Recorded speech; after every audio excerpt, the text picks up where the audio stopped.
Rain falls in sheets, hammering the tin roof like a countdown. A dim courtyard. Midnight. Power flickers once, then steadies. Boots crunch on gravel. A single vehicle idles in the dark, headlights off, engine breathing quietly like it knows it should not be heard. Somewhere nearby, a radio crackles with static.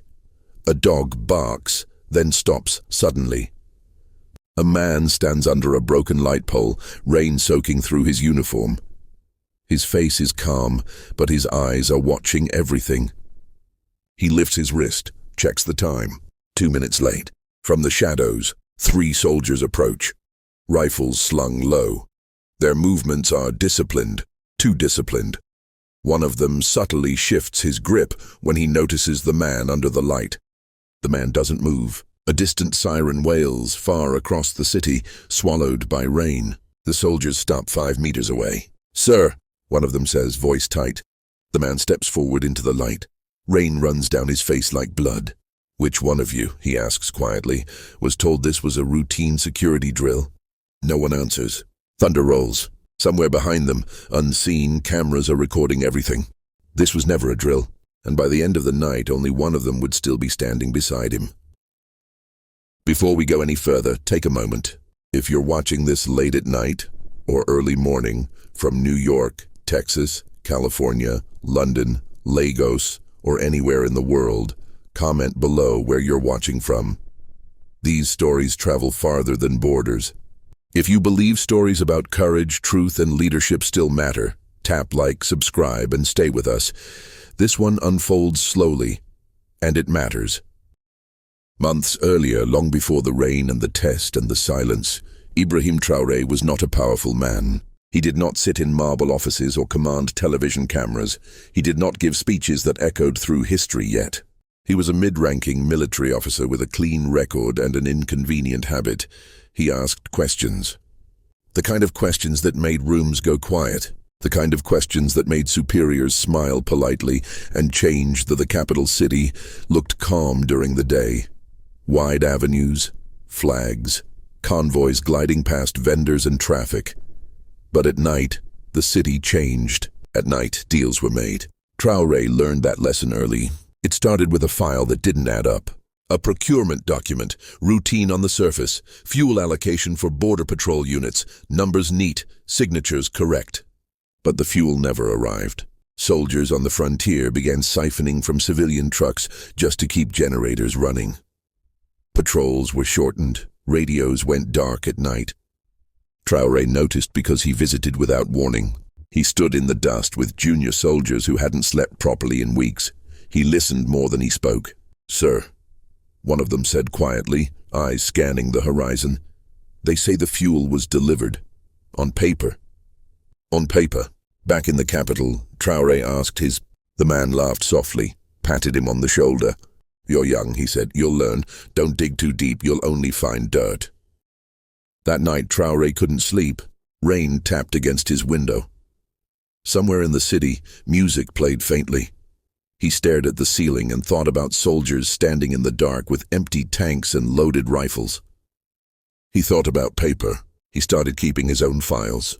Nothing dramatic at first. Copies of delivery logs, photos taken quietly on his phone, dates, times, names that appeared again and again in unrelated departments. The corruption wasn't loud. It was quiet, bureaucratic, polite. Judges who delayed cases until evidence expired. Auditors who approved reports they never read. Officers who owned houses their salaries could never afford. And always, the same response when Traoré asked questions.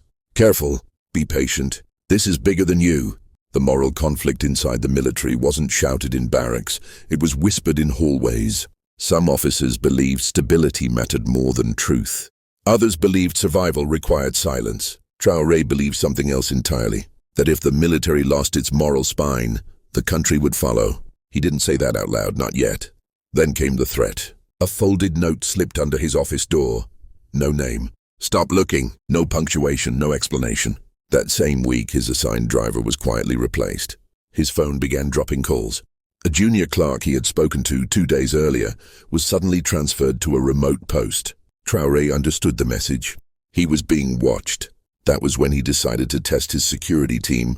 Not officially, not through paperwork. Personally, he selected 6 men, all with strong records, all recommended by different departments. None of them knew why they were chosen. He watched them carefully. Who asked questions and who didn't. Who followed procedure and who followed people. He listened to what they said when they thought no one was around. One night, he staged a small, harmless inconsistency. A change in route. A delayed departure. Within hours, someone outside his unit knew. That narrowed the circle. Then came the meeting. A trusted elite. A man Traoré had admired since his cadet days. Decorated, calm, connected. They sat in a quiet office. No phones, tea steaming between them. "You're under pressure," the man said gently. "I can help you." Traoré met his eyes. "Help me do what?" The man smiled. "Survive." That was the moment Traoré understood. The betrayal wasn't loud. It was paternal, protective, deadly. "You think this system can be fixed?" The man continued. "It's been this way longer than we've been alive." Traoré stood. "I think," he said slowly, "that someone has to decide where the line is." The man's smile faded. That night, Traoré moved his files. He prepared the test. The message was sent through controlled channels, a supposed emergency inspection. Midnight. Minimal detail. Only his security team would know. Back to the rain. The courtyard. The 3 soldiers standing before him. Traoré studied their faces. One avoided eye contact. One looked angry. One looked steady. "Who told you?" Traoré asked again, voice barely above the rain, "that this was routine?" The steady one spoke. "No one, sir." Traoré nodded. He turned and walked away. Later, in a secure room, footage played silently. One soldier had made a call before arrival. One had deleted messages. One had done nothing but prepare. Only one had passed. Traoré reassigned the others quietly. No arrests. No accusations. He needed proof, not chaos. The investigation deepened. Hidden recordings. Overheard conversations in parking garages. A late-night meeting between a judge and a contractor. Captured from across the street through rain-streaked glass. The picture became clear. The corruption wasn't a flaw in the system. It was the system. The midpoint came with a single document. A classified authorization bearing the signature of the trusted elite. Approval for force against internal threats. Traoré was listed by name. There it was. The line had been crossed. He had 2 options. Disappear or speak. He chose the third. He prepared a public truth moment. Not with weapons, but with information. A radio address. Independent journalists. Documents released simultaneously across multiple platforms. No names shouted, just evidence. Receipts. Timelines. Connections. The broadcast went live at dawn. The city woke up to truth. Phones lit up. Offices panicked. Statements contradicted each other. Traoré stood in a plain room, uniform pressed, voice calm. "This is not about power," he said. "It is about responsibility." He did not call for violence. He did not call for revenge. He called for accountability. The response was immediate and divided. Some called him a traitor. Others called him the first honest voice they had heard in years. There were consequences. Friends distanced themselves. Doors closed. But something else happened too. Soldiers stood a little straighter. Civilians listened.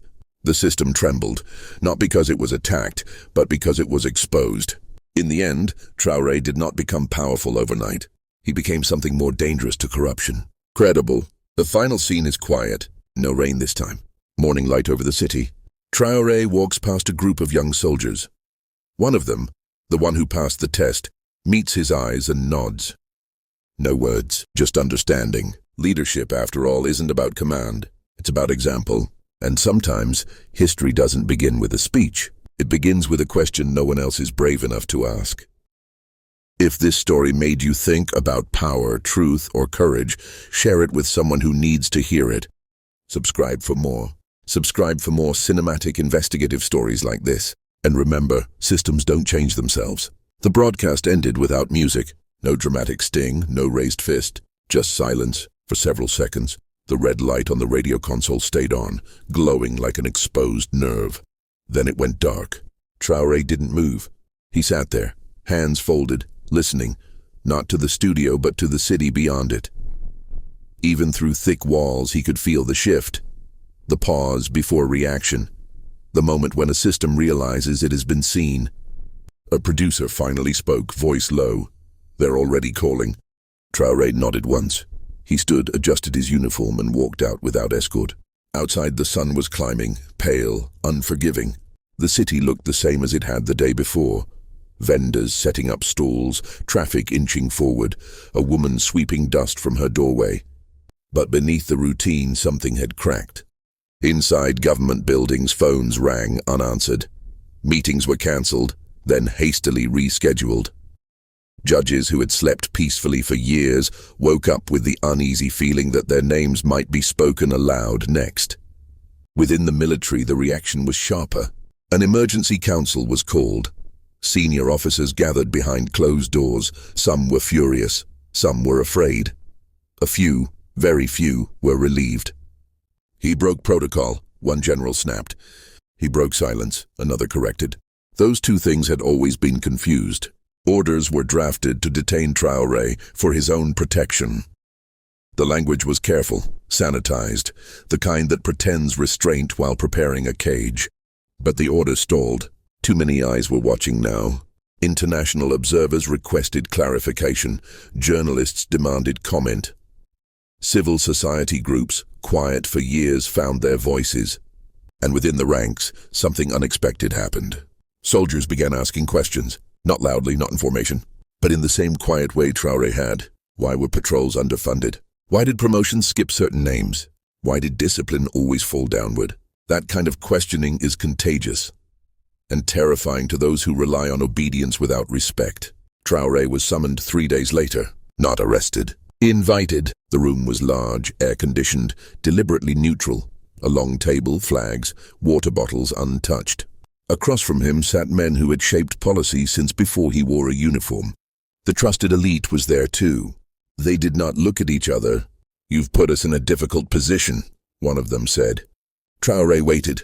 "You released classified material." "I released evidence of crimes," Traoré replied evenly. A pause. "You've undermined confidence in our institutions." "No," he said. "I revealed why confidence was already gone." The trusted elite finally spoke, voice smooth.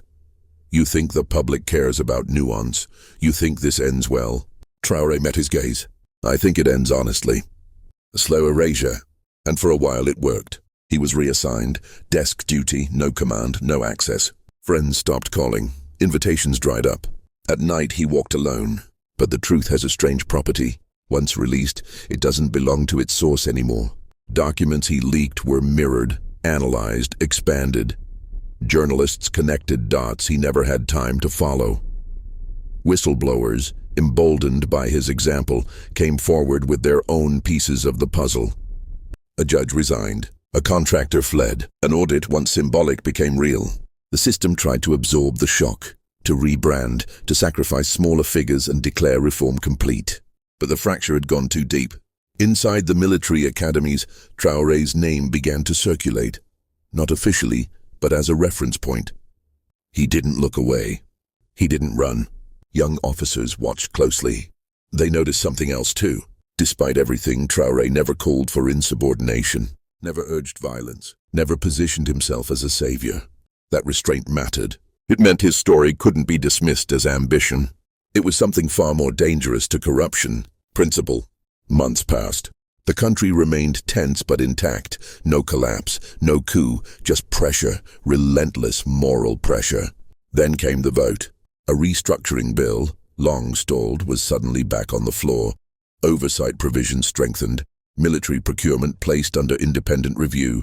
Not perfect, but real. Traoré watched the proceedings from a small office, alone. No cameras, no applause. The soldier who had passed the test, now promoted, knocked quietly. "They're asking for you," he said. "Who?" "People," he answered, "not officials." Traoré stood, straightened his jacket. Outside, a small crowd had gathered, not chanting, not cheering, waiting. Someone recognized him, then another. A man stepped forward, voice unsteady. "You told the truth when it cost you." Traoré said nothing. He didn't need to. Leadership, he had learned, isn't declared. It's recognized. The story doesn't end with power changing hands. It ends with something quieter and rarer.